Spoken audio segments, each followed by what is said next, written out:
Hello and welcome to Indian Story. There is nothing more beautiful and exciting than story. Everybody has a story. In fact, the story is a light. Now let's watch what this story has to say.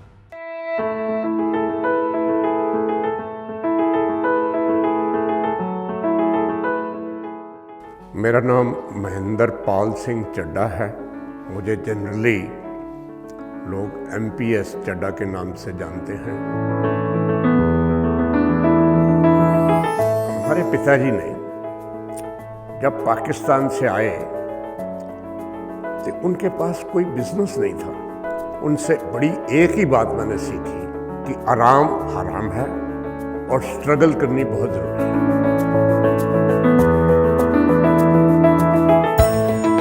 सिर्फ Sikhism के धर्म स्थान नहीं, किसी धर्म के भी धर्म स्थान हो, वहाँ जाके आपको सुकून मिलता है और आपको सेटिस्फेक्शन मिलती है।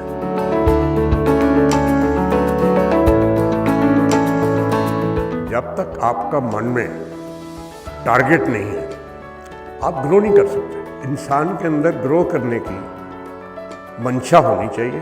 तो मंशा वहीं से शुरू हुई है, सर्विस की भी और बिजनेस की।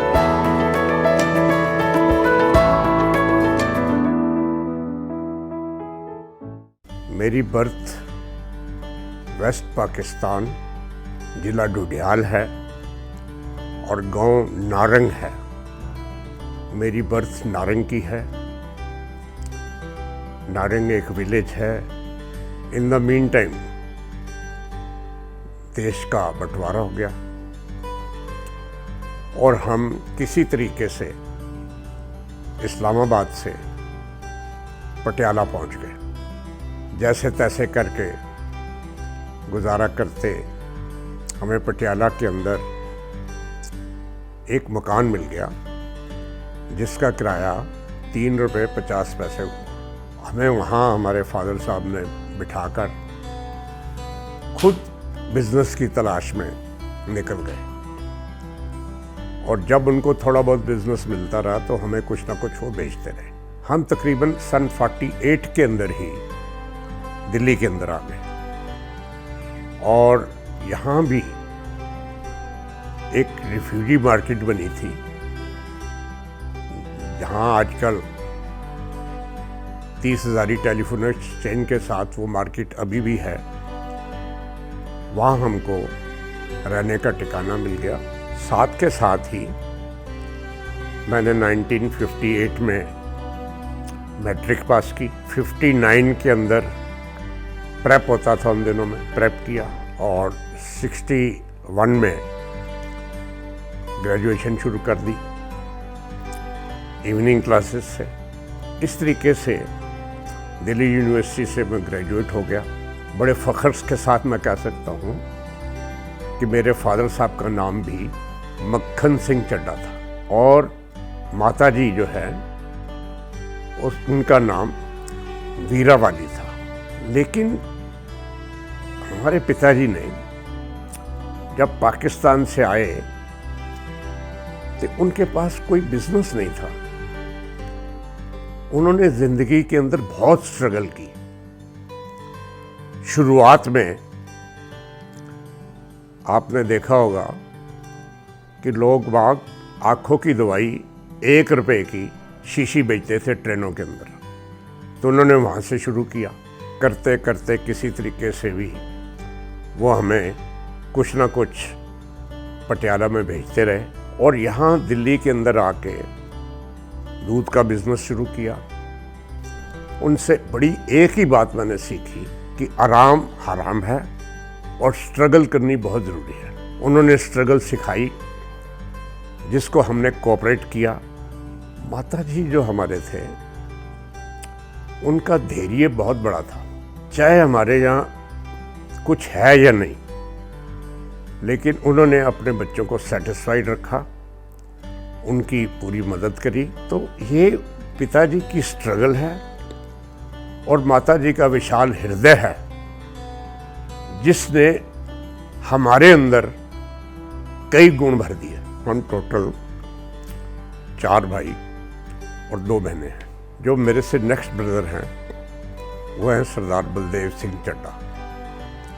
मैं फ़ख्र के साथ कहता हूँ कि वो मेरे से तकरीबन 6-7 साल छोटे हैं। आज भी वो मेरे फुल पार्टनर हैं। मेरे बेटे और ग्रैंडसन और ब्रदर, हम तकरीबन सारे 6 के 6 एक ही बिज़नेस के अंदर हैं। ये एक बहुत बड़ी बात है, ऊपर वाले की कृपा है। इसके बाद हमारे एक दूसरे ब्रदर थे तरनपाल सिंह चड्ढा, उनका भी बिज़नेस इसी टाइप का था। कीर्ति नगर में जो हमारी पहले कोठी थी वो हमने उनको दे दी थी। उससे छोटे ब्रदर हैं हमारे हरविंदर सिंह चड्ढा, वो भी हमारी लाइन के बिज़नेस करते हैं।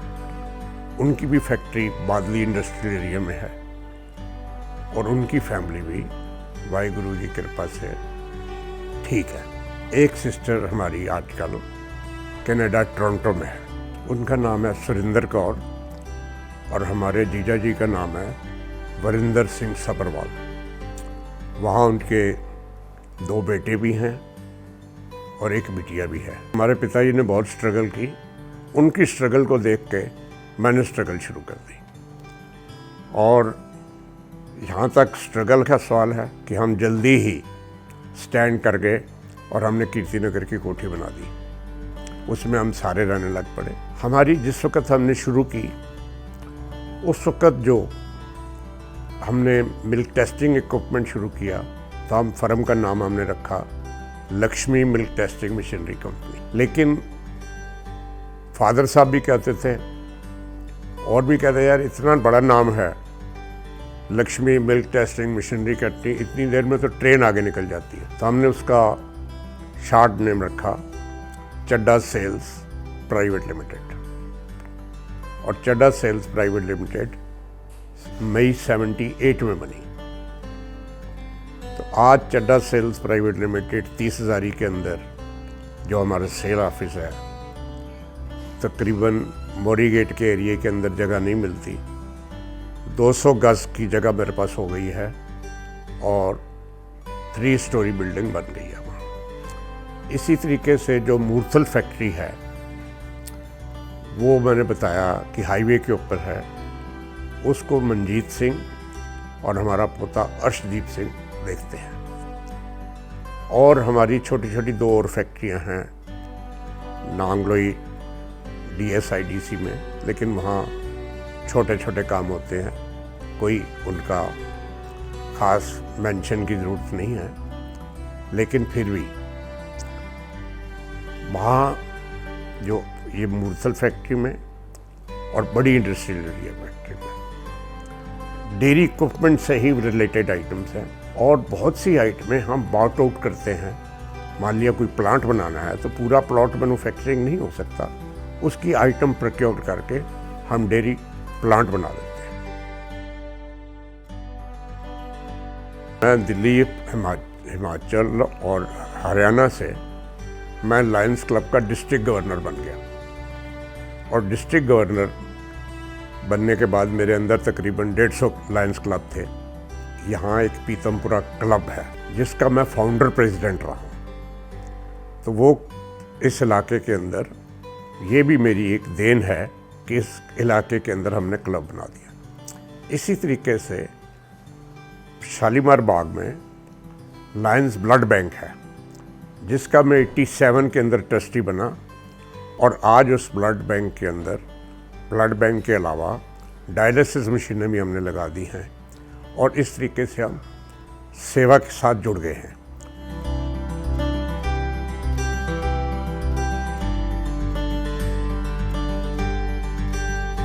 दिल्ली के अंदर जब ये कोविड आया तो गुरुद्वारा प्रबंधक कमेटी ने ये फैसला किया कि आपके इलाके के अंदर कोई भूखा नहीं रहना चाहिए और हमें गुरुद्वारा प्रबंधक कमेटी से भी मदद मिली और अपनी तरफ से भी मदद मिली कि हमने यहाँ सूखा राशन शुरू कर दिया बांटना। हमने ऑक्सीजन सिलेंडर्स जिसने मांगे उनको दिए। अभी भी मेरे स्टॉक में ऑक्सीजन सिलेंडर आप आए हैं तो देखे होंगे आपने। इसी तरीके से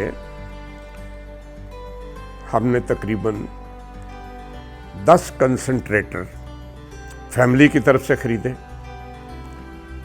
और तकरीबन 7 ऑक्सीजन कंसंट्रेटर हमें दिल्ली गुरुद्वारा प्रबंधक कमेटी से भी मिले, जो हमने पूरा कॉन्स्टिट्यूंसी के अंदर सर्कुलर भेज के जनता को कहा कि अगर आपको ऑक्सीजन कंसंट्रेटर चाहिए तो रिटर्नेबल बेसिस के ऊपर आप ले जा सकते हैं। दिल्ली गुरुद्वारा प्रबंधक कमेटी ने 4 जगह के ऊपर लंगर बनाकर हर इलाके के अंदर भेजे और हर इलाके के मेंबर्स ने अपने इलाके के कहा कि अगर आपको लंगर चाहिए तो आप हमें कांटेक्ट करिए। उन एड्रेसेस के ऊपर गुरुद्वारा कमेटी की वजह से लंगर उनके घर पहुंचाया गया। जीवन में चुनौतियां हमेशा आती हैं, उनको हंसते हंसते पास कर देना चाहिए। जिस आदमी ने दिल्ली के अंदर साइकिल के ऊपर इक्विपमेंट सेल किए हों, आज उसके पोते को भी इंडिपेंडेंट कार चाहिए, तो इससे ज़्यादा हमें क्या चाहिए। मुस्कुराहट जो है ना, उसी से ही इतनी अचीवमेंट आती हैं, नहीं तो नहीं मिलती। हमारी शादी 1965 में हुई। मैं खुशकिस्मत हूँ कि मेरी मिसेस सुरजीत कौर, वो भी ग्रेजुएट है और वो भी दिल्ली यूनिवर्सिटी से है। शी इज़ दी शॉर्टेस्ट, सबसे लेस टॉकेटिव है। और आपने एग्जाम्पल देखा होगा कि अगर वो ज़्यादा एक्टिव होती तो यहाँ बैठी रहती, उठ के चली गई। उनको ज़्यादा इंटरेस्ट नहीं है, उनको इंटरेस्ट है मेरे बच्चे खुश रहें, मेरे फैमिली खुश रहे, उनकी मैं सेवा में लगी रहूं। आज भी इस एज में भी वो कोशिश करती हैं कि बच्चों को टाइम से खाना मिले, बच्चों को हर चीज़ मिले। मेरे 3 बेटे हैं, Manjeet Singh Chadda, Amardeep Singh Chadda, Jagdeep Singh Chadda. Jagdeep Singh looks after our बड़ी industrial area factory. In that area factory हम वहाँ क्रीम सेपरेटर बनाते हैं। क्रीम सेपरेटर की हमारी जो कैपेसिटी है, छोटे से छोटा हम 60 लीटर पर आवर बना रहे हैं और बड़े से बड़ा हम 5000 लीटर पर आवर बना रहे हैं। वो जगदीप सिंह चड्डा देखते हैं। दूसरे बेटे हैं मेरे अमरदीप सिंह, उसका सारा ध्यान आईटी की तरफ है, क्योंकि हमारी जो लाइन है बड़ी लिमिटेड लाइन है, फास्ट मूविंग प्रोडक्ट नहीं है। और हमारे प्रोडक्ट आपके यूट्यूब के ऊपर भी आ रहे हैं, मेरी टॉक्स भी उसमें आ रही है। और वो प्रोडक्ट्स जो है वो यूट्यूब के ऊपर अपनी प्रोडक्ट्स को एक्सप्लेन करता रहता है, जिसकी वजह से हमारी सेल बढ़ती रहती है। अमरदीप सिंह भी बाहर से बिजनेस मैनेजमेंट करके आया है और उसकी सारी एफर्ट सेल्स की तरफ है। वो मैन्युफैक्चरिंग जो है उनको कोऑपरेट करता है, या मैन्युफैक्चरिंग में जो मेरे बेटे हैं वो उसको कोऑपरेट करते हैं। और अब रिसेंटली मेरा ग्रैंडसन भी अर्शदीप सिंह चड्डा, उसने भी फादर के साथ, मनजीत सिंह चड्डा के साथ उस फैक्ट्री को ज्वाइन कर लिया है। मुझे खुशी है कि आज मेरा एक पड़पोता भी है।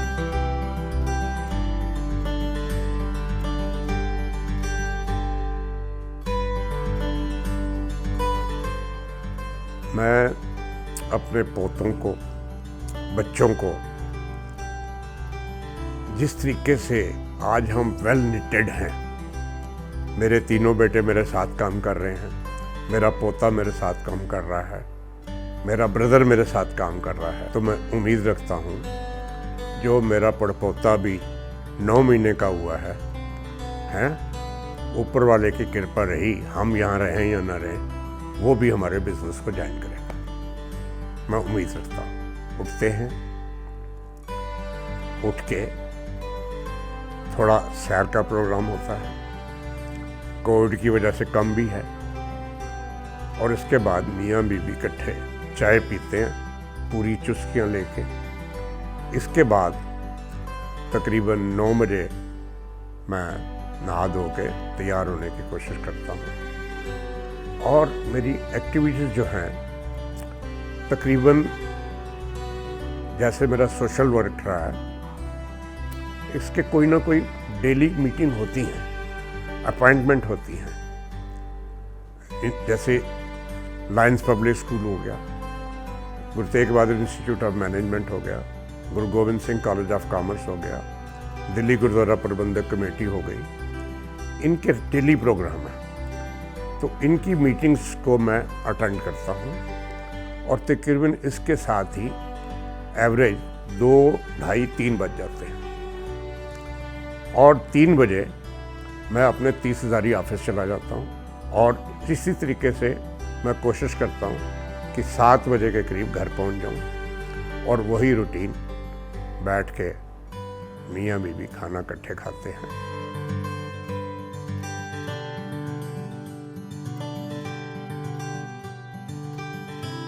गुरु नानक देव जी ने सबसे पहले जब उन्होंने होश संभाली, उनको 20 रुपये मिले, भाई इसका जाके आप व्यापार कर लो। उस वक़्त 20 रुपये आज करोड़ों के बराबर होंगे। तो उनको रास्ते में फ़कीर मिल गए, साधु संगत मिल गई, उन्होंने 20 रुपये का साधु संघों को लंगर बांट दिया। और वो ट्रेडिशन गुरु नानक देव जी ने शुरू की, जो आज तक हम कर रहे हैं, और वो लंगर हमारी हर गुरुद्वारे में उसी ट्रेडिशन से चल रहा है। तो जहाँ तक आस्था का सवाल है, जिस आदमी की आस्था अपने धर्म में नहीं है, अपने वाहिगुरु में नहीं है, अपने इष्ट में नहीं है, वो उस ऑर्गेनाइजेशन में जा ही नहीं सकता। मैं अगर इस ऑर्गेनाइजेशन में हूँ या आज जिस पोजीशन के ऊपर हूँ, तो मेरी इतनी अकल नहीं है जितनी ऊपर वाले की कृपा है। फिल्म थिएटर में देखे मेरे ख्याल में 10 साल हो गए। ये कोविड के ज़माने में बाहर निकलना बंद है, तो टीवी के ऊपर फिल्म कोई ना कोई देख ही लेते हैं अपना टाइम पास करने के लिए। संगीत में नहीं गा सकता किसी किस्म का भी, और ना मैं इंटरेस्टेड हूँ। अब इस उम्र में मैं सीख भी नहीं सकता। तो Lions club all over world है, तो उसकी वजह से मैंने वर्ल्ड में बहुत सी कंट्रीज़ विज़िट की हैं, और इसी तरीके से अपने देश के अंदर बहुत जगह मैं घूमा हूँ। ये जो मन में घूमने की इच्छा है, ये कभी ख़त्म नहीं होती, ना आज मेरी ख़त्म हुई है। आगे भी जब भी मौका मिले, मैं ज़रूर चाहता हूँ कि हमारा प्रोग्राम अभी भूटान का बना हुआ था, इतनी देर में कोविड शुरू हो गया, मार्च की हमारी टिकटें कैंसिल हो गई। मैं बिज़नेस से थोड़ा आहिस्ता आहिस्ता अलग हो रहा हूँ, बच्चों ने संभाल लिया है, तो नेचुरली मेरा काम अब यही होगा, मैं जाऊँ, सैर करूँ, अपने धार्मिक स्थल के ऊपर जाऊँ जो मैंने आज तक नहीं देखे। काफ़ी देख लिए हैं, लेकिन फिर भी अभी बहुत सी जगह हैं। सिर्फ सिखिज़म के धर्म स्थान नहीं, किसी धर्म के भी धर्म स्थान हो, वहाँ जाके आपको सुकून मिलता है और आपको सेटिस्फेक्शन मिलती है।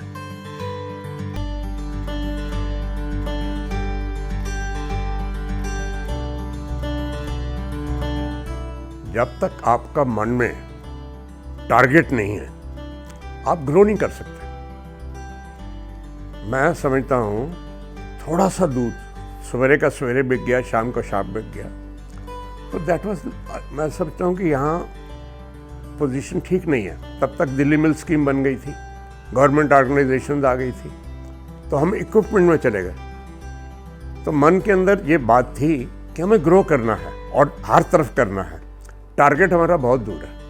इंसान के अंदर ग्रो करने की मंशा होनी चाहिए, जो मेरे पास बचपन से ही थी। तो मंशा वहीं से शुरू हुई है, सर्विस की भी और बिजनेस की भी। जो शुरू से पॉलिटिशियंस हैं, महात्मा गांधी जी से लेकर आखिर तक, आजकल पॉलिटिक्स ऐसा आ रहा है कि सबकी हिस्ट्री जो हमने पढ़ी थी लोग उनको डिफरेंट बता रहे हैं। लेकिन अगर एक आदमी की हिस्ट्री डिफरेंट नहीं बनी, वो हैं डॉक्टर मनमोहन सिंह। उनको देख के बंदा समझता है कि अगर आपके पास एजुकेशन है, आपके पास समझ है, तो आपको अपने आप ही आगे बढ़ जाते हैं। अब पोजीशन ये है कि राजनीति के अंदर कई चीज़ें पॉलिटिक्स की माननी पड़ती हैं। उनके ऊपर प्रेशर था कई जगह पर, जो मैं समझता हूँ कि आपने ये नहीं करना, वो नहीं करना। जिस व्यक्ति ने, अगर मैं अपना life 12 foot tin shed 8 foot by 12 foot के अंदर शुरू की है, तो मनमोहन सिंह ने भी सड़क के ऊपर, रोड लाइट के ऊपर बैठ के अपनी स्टडी की। ऐसा कोई नहीं मिला। मनमोहन सिंह अपनी मेरिट की वजह से आए हैं, ना किसी ट्रेडिशन की वजह से आए। देश की युवा पीढ़ी जो है, उसको एक ही बात मैं कहना चाहता हूँ कि आप इन एनी केस अपनी एजुकेशन ज़रूर कंप्लीट करें, किसी लेवल के ऊपर करें। एजुकेशन कंप्लीट करने के बाद आप जिस प्रोफेशन में जाना चाहें जाएं, लेकिन जो मेरी ज़िंदगी का एक्सपीरियंस है, अगर आपके पास ऑनेस्टी है तो आप ग्रो करोगे, अगर ऑनेस्टी नहीं है तो आप ग्रो नहीं करोगे।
Yes, we are all unique.